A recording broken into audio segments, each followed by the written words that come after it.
This is your life, and it's ending 1 minute at a time. Welcome to the Stop and Listen podcast. I'm host Jamie. How are you doing this evening? I just had a wonderfully cooked steak that I cooked. It was fantastic, but I kind of overdid it and actually couldn't finish a steak. This has never happened in my life.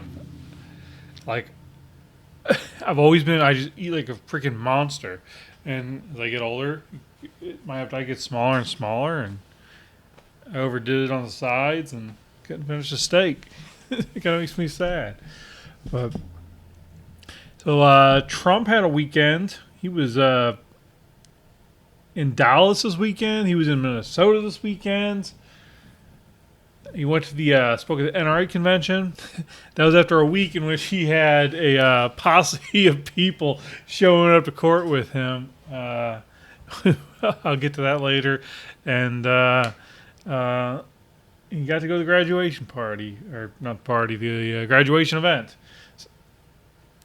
So it turns out that the judge ended up giving in and allowing Trump to go to his son's graduation. So I turned on one of his speeches. I think he was in Wisconsin as well. I couldn't find video of that, or didn't pop right up, but I didn't. He started making some claims, I'll tell you what. But so let's just watch a little bit of this. I'll see if I can find him saying something interesting. Greg Abbott, everybody. Let's hear him talk. Well, thank you to Charles. I can't imagine that he's not running for president next go around.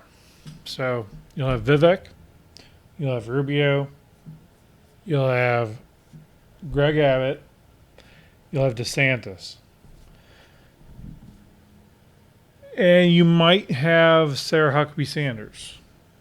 I don't know how long their term limits are for governor. 2028's shaping up to be a good race. It really is. No outright establishment people, and then you could have people like Ted Cruz and Rand Paul get back into the thick of things. They could possibly run. I hope if Trump gets back in there, Clarence Thomas needs to step aside so he gets replaced by a Republican, and Ted Cruz should be on the Supreme Court. That. If Trump did that, that would be his longest lasting legacy, for sure. For sure. So Greg Abbott did not say anything interesting. At least he was taking a while to get to it. And this is a Trump video, not a Greg Abbott video. Wow. I would have played the walk-up by Trump, but it's the music that, of course, gets copyrighted every freaking time. So I'm just not messing with it anymore. Well, thank you very much, and thank you, Randy. It's a true honor to be here today to receive the endorsement of the proud American patriots at the NRA. These are great patriots. These are great people, and we're going to do things like nobody can believe. We're going to win this election at levels that nobody's ever seen before. For more than 150 years, the NRA has been defined by men and women like all of you, loyal, hardworking citizens who believe in defending your families and your communities and our country. RFK Jr., I call him Junior. By the way, he's radical left. Don't think about it. Don't waste your vote. We need a conservative person with common sense. This guy is radical left who destroyed New York. They're taking down all of the energy components. We have the highest, and all of New England, actually. He's a disaster. He's radical left. RFK Jr. is radical left. It reminds me of this fly that's driving me crazy up here. This fly is brutal. I don't like flies. But there's no one like them, folks. RFK Jr. calls you a terrorist group. He calls you a terrorist group.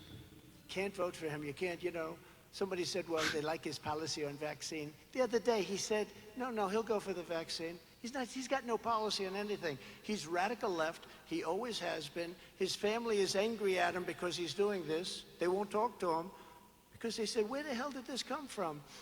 And for some reason, he's getting probably a little bit more.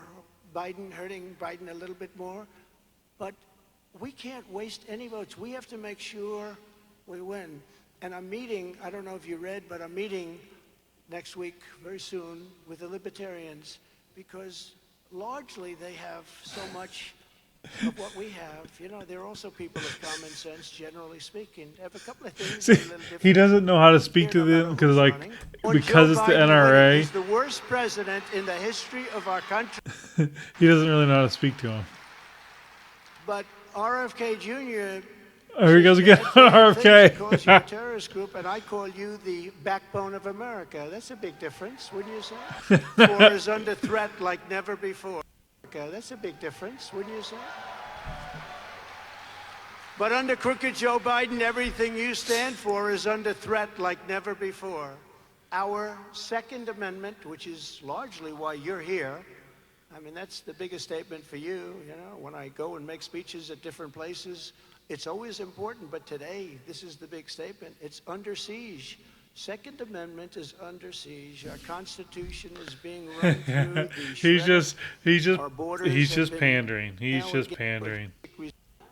We have the lowest strategic reserves we've ever. He's probably never picked up a gun in his life. On the edge of World War III. I've got Biden's weak gangs and ruthless criminals are terrorizing our streets, and crooked Joe Biden's weakness has us teetering on the edge of World War III. I've gotten to know. Donald Trump, everybody. Then he went to Minnesota. And he's trying to win in a landslide. That is how he's campaigning. I get a lot of heat. I got a teleprompter that's gone. This one's almost gone, but we've been there before. Supposing that happened to Biden, you know what happens? He'd go like this. Bye. He'd leave. I'll stay here with you for an hour. We'll have some fun. But I want to thank Tom. And he's been an amazing guy. What is the debate going to be like? Mostly over the last year, and his wife is even more amazing. She's so great. She's been with me, and she convinced him to be with me, and now he's more with me than her, and it's a very complex relationship. And no, they're two great people, and thank you very much. Thank you, Tom, for a great job. Very respected in Washington. But I want to just start off by saying hello, Minnesota. This is a great state. We're going to win this state. 1952. Can you imagine? I thought we won it in 2016. I thought we won it I know we won it in 2020. We got to be careful. We got to watch those votes. We don't need the votes. We got to watch the votes. That's the big danger. Stop the steal. There's a lot of different names we have for it, but all of them are pretty accurate. I'm thrilled to be back in the Twin Cities with the hardworking patriots from the heartland of America. This is really the heartland. And I'm here tonight to declare that we're officially expanding this is an official expansion, Tom, of the electoral map. We're going to put this because this is so in place. Did you see? 2 polls came out. One had me 1 point behind. One had me 2 points up. And another one's coming out tomorrow. And the word is that I'm 2 points up. I don't know if that's good or bad. How are you 2 points up to Biden? He can't talk. He can't walk. Can't find his way off a stage, can't put 2 sentences together, although he has agreed to debate, so I don't know, maybe they know something. He's going to be so jacked up for those debates, you watch. Yes, he will. I want to thank Minnesota GOP Chair David Hand for the incredible job that you do. David, thank you. Let's skip ahead here. Let's just see what People come in from Minnesota. I used to live in Minnesota, right? He is so full of shit, this guy. Terrible.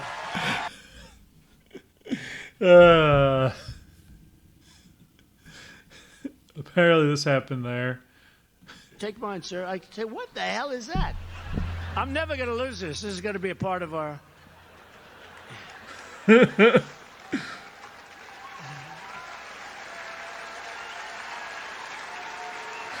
Terrible.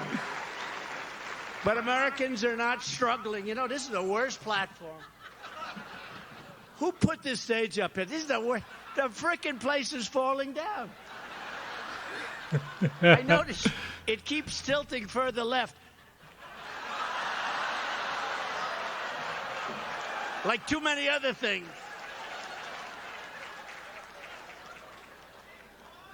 What a crappy contractor this was.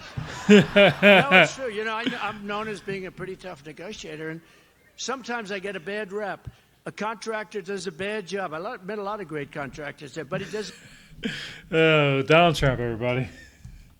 Come on, man.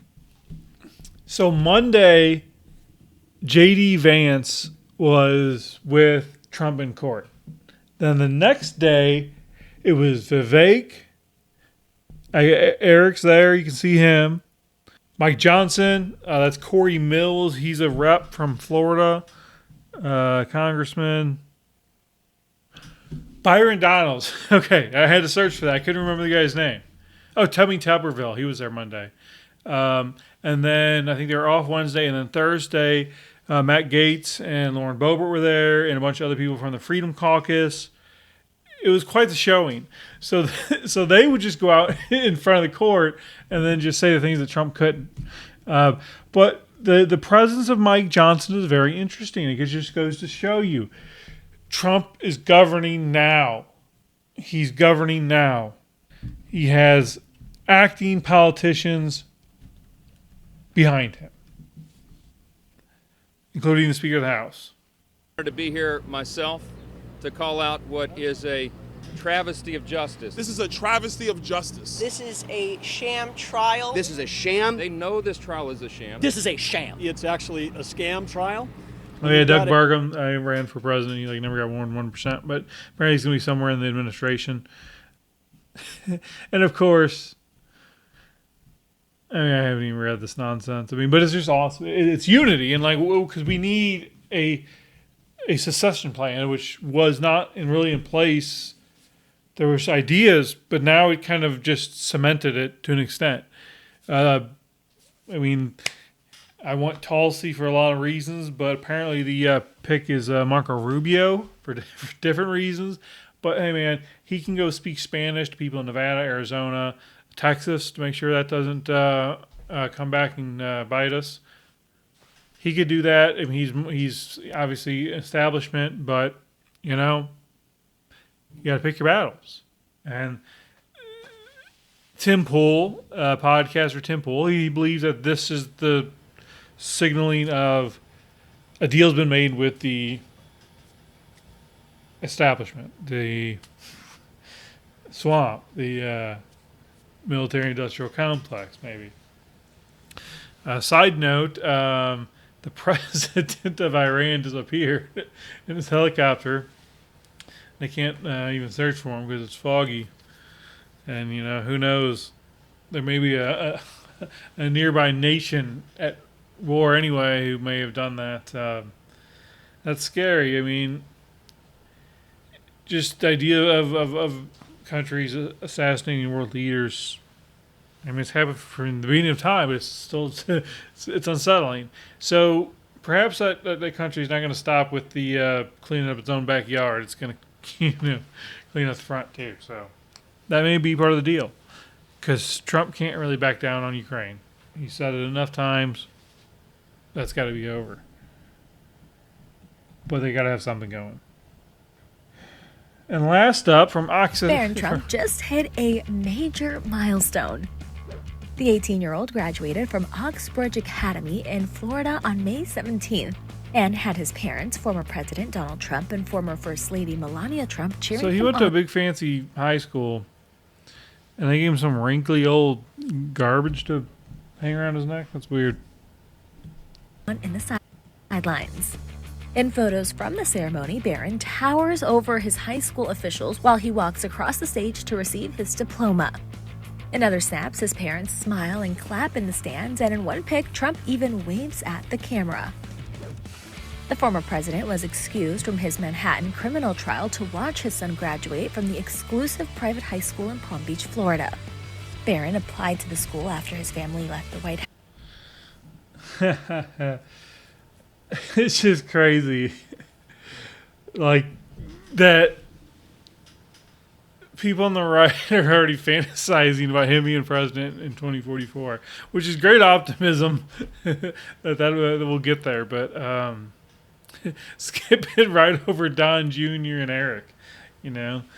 Don Jr., I don't know. Eric, I don't really know too much about Eric. It's not very public. Don Jr. is. He'd probably be fine. Couldn't be worse than anyone else that we've had in there. So today, Donald Trump did a rally in the Bronx as his trial has wrapped up and waiting for deliberation. I don't even think he has court tomorrow, but he did a rally in Bronx in AOC's district. So this is great. This is really, really great.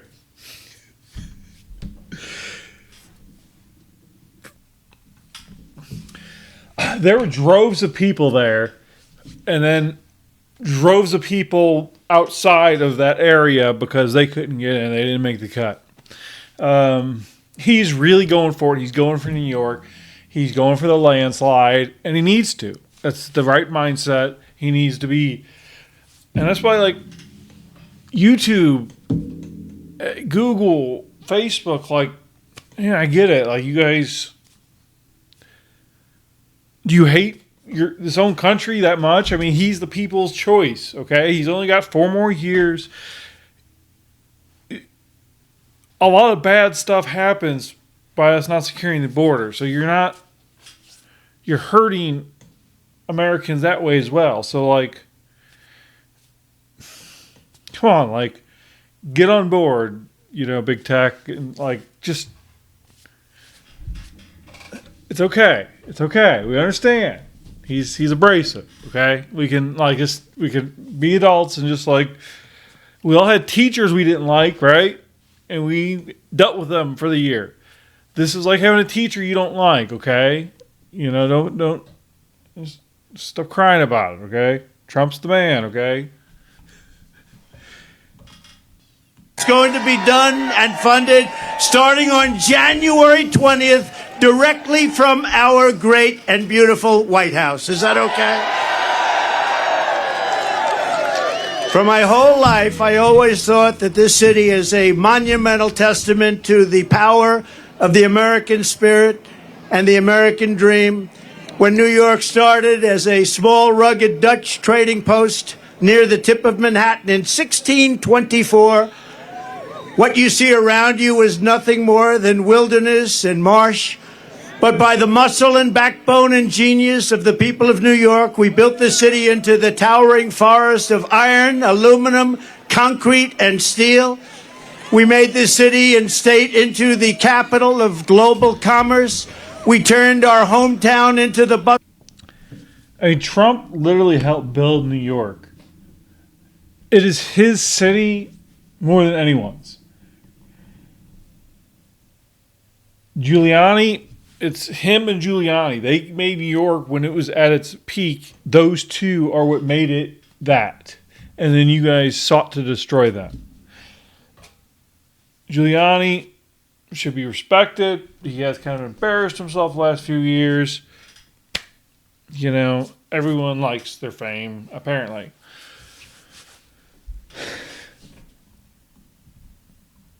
Let's go. So I watched some of this. I watched some of this when it was live, but going back and he's talking forever. I don't have notes or anything to win. I have no idea. So we're just gonna pick up some random spots and hope it's entertaining.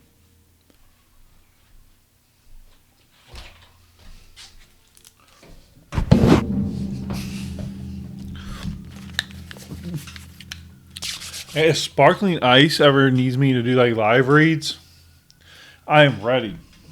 That stuff is delicious. Probably gives me cancer, but You know? At some point, so we're not sitting down, we're going to be standing up for the debate. And here's what you know. If crooked Joe Biden makes it through the debate, which I think he will, they're going to say it was one of the great debate performances in history. One of the greatest debate performances. But there they are. And we're on every network tonight. I don't know what's going on. We're on Fox. We're on all of them. So have a lot of fun, but we're on all of them. So they understood. They understood before anyone how big this would be. And you got to see what's back there coming in. Thank you. Thank you.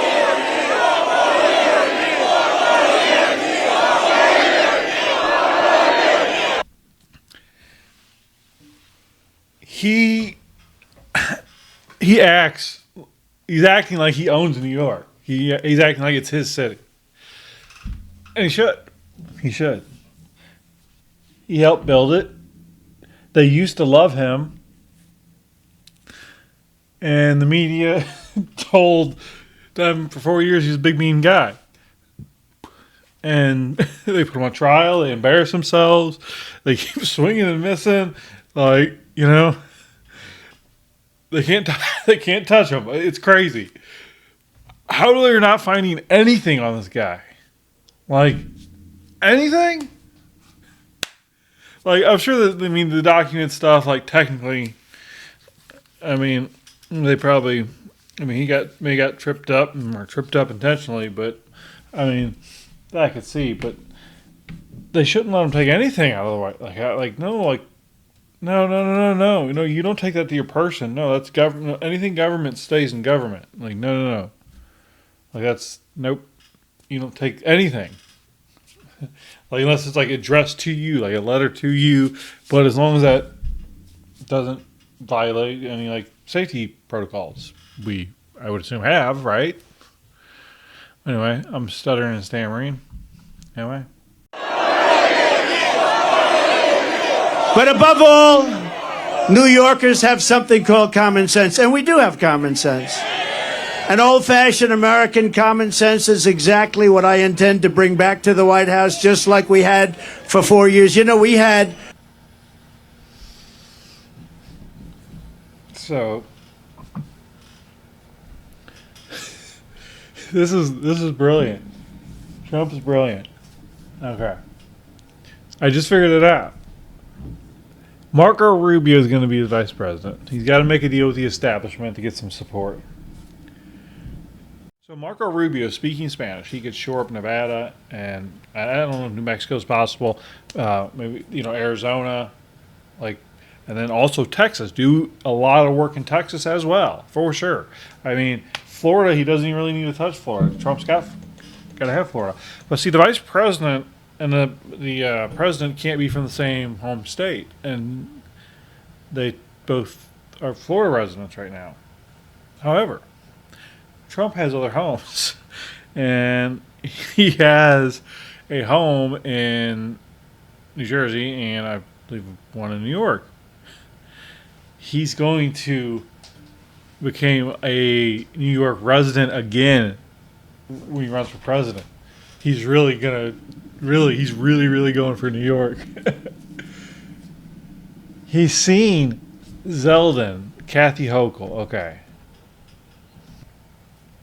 Okay, so Kathy Hochul beat Lee Zeldin to become New York's first elected female governor.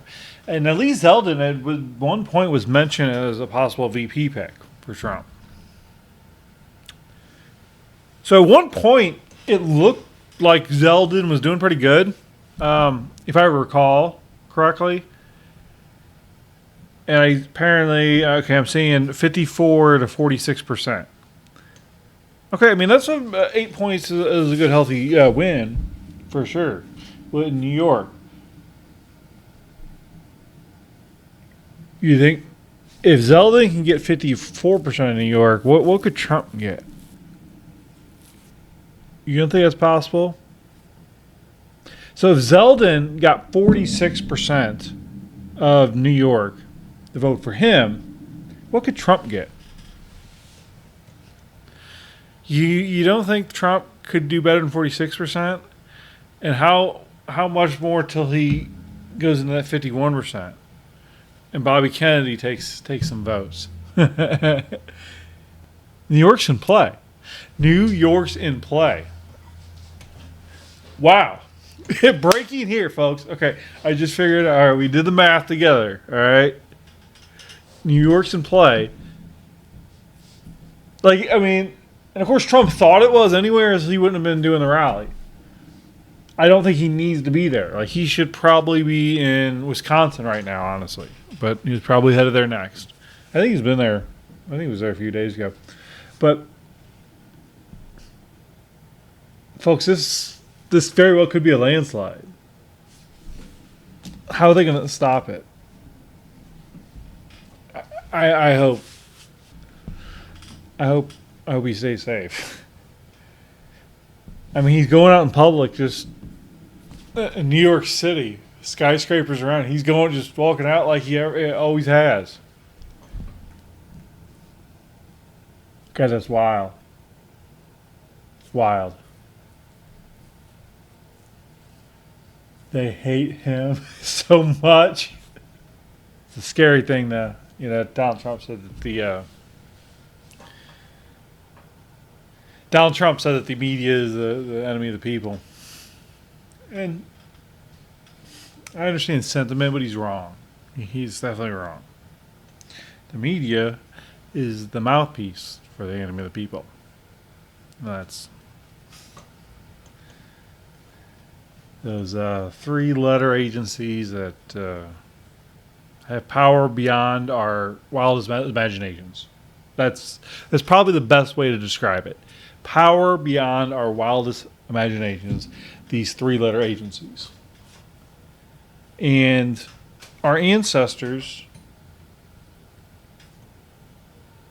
assuming your ancestors have been part of this country for a bit, and one way or another contributed to this. It obviously hasn't always been like this. They let it get out of hand.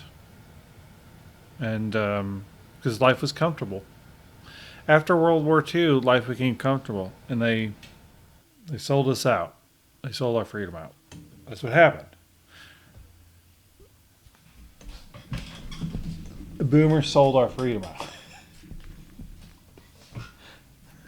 They sold our liberty. We dropped the bomb, and then people in that generation sold us out. Oh, shit. They're going to be the last ones to get Social Security. They set it up perfectly. I think we need to rename the baby boomer generation because, well, first off, that generation is responsible for a lot of abortion. Like tens of millions of them. So, you know, it's kind of ironic that the baby boomer generation is responsible for genocide. And, you know, like in the popular stat, I mean, for example, in New York, most black babies don't survive. And that's genocide. It is awful. I mean, like, this is the world we live in. See, that's the problem. We need a Christian on stage to represent us. I do. Because that's why, if I'm Trump, now Trump could still pull this off, but it wouldn't be as polarizing because he can't pull this off. But if he can get Kennedy on the stage, on the debate stage with Joe Biden, and make those the dividing lines, and bring up that recent viral moment that Kennedy said on with Save Steele that he is open to abortion with absolutely no restrictions at all. And Trump could say that's horrible, that's sick, you're disgusting. That's like he, and then Trump could be like, hey, listen, it's up to it's you gotta voice your opinion from the state you live in, and that's where the Trump should go with it. Now Trump is good at many things, but this isn't really in his wheelhouse. He needs to be able to explain to Americans why overturning Roe versus Wade was good, not just the legal argument, which is still good. That should be mentioned as well. It should be, the moral argument and the legal argument coming out from both sides. So what?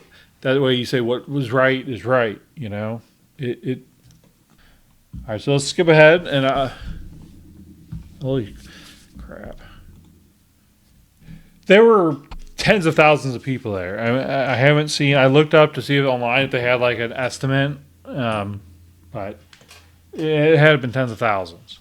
It's just crazy. In AOC's backyard. Boom. Donald Trump, everybody. All right, folks. I forgot to do it the last few episodes. I started doing the tweet of the day. And I didn't have anything saved, honestly. I just opened up Twitter to see what was on there. And I seen this. And I've heard this story making the rounds. That little boy was bullied so bad he killed himself. That little boy right there. We're sick. Now, the school was asked 20 times apparently to do something about the bullying. How can we be so cruel? How are we raising children that they can treat people like this? I mean, you see beatings and occasional shootings, and this makes me think. Y'all may or may not be religious, believe in God at all. You may not be Christians. I don't know. I just think we'd have less pain and suffering if Christians were a little bit more vocal in the world. We spoke out more, That's why that's why our society's just evolved into just what it has, is because conservatives didn't want to be too pushy. And they didn't want to be the church lady. Think about that.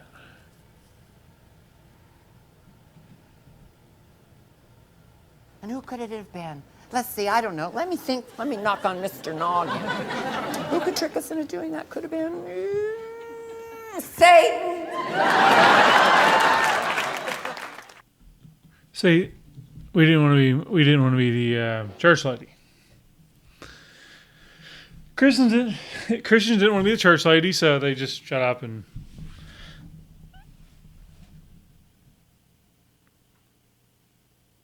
And I know that sounds ridiculous. Like I mean, I don't know. When I'm at church, man, I just feel love, and that's what. That's the heart. That is what is at the heart of Christianity, is love. I mean, and I don't know. A 10-year-old boy.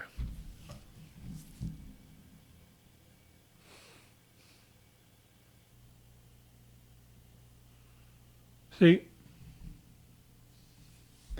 I don't know. Maybe if these boys who were bullying this kid were suspended or punished, I don't know. If they were spanked, I have no idea. I mean, that sounds crazy. I mean, that used to happen. I don't know. But we said, no, we don't bully. That's not acceptable in the world. Because it's. And they just tell those boys, we don't bully. That's evil. We don't treat people like that. That's not how God created. We're all created equal under God's eyes. If they would make that case to kids, not that we were. Maybe if we made the case to kids and told them that we were all made in God's image, God loves us all, So we shouldn't be mean to other people, because that hurts God. What if that was just common in our society? Wouldn't hurt.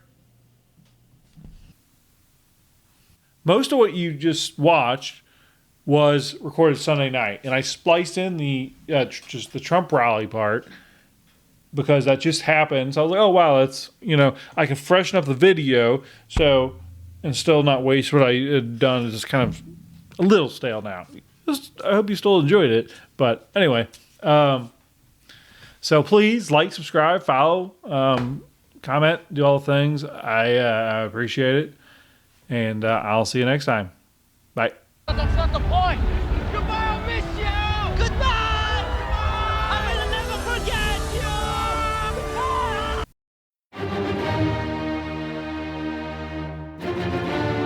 you. This is your life, and it's ending 1 minute at a time. This war stops now.